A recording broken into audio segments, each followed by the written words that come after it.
ज्यांचा परिचय करून दिला ते सर्व उमेदवार, स्वपनराव भाकरे विघ्नर कारखान्याचे गोडगंगा कारखान्याचे संचालक. गावडे साहेबांचं भाषण ऐकलं का?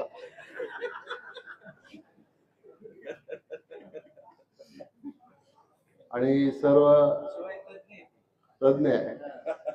काहीतरी तुमचं तज्ञ लावा आणि चालू करा. शेड आपल्या सगळ्यांचे आहे, आपलं सगळं योगदान आहे, त्याच्यावर तो कारखाना उभा केलेला आहे. तो कारखाना मोडीत काढून स्वतःचा कारखाना उभा केला आहे. शेतकऱ्याच्या जिव्हाळ्याची संस्था उद्ध्वस्त करून करोडो रुपये तिथून लाटून स्वतःचा कारखाना शिक्रापूरला उभा केला आहे आणि तो आदर्शपद चालला आहे. आणि शेतकऱ्याचा मात्र मोडून टाकला, पार मोडून तोडून खाल्ला.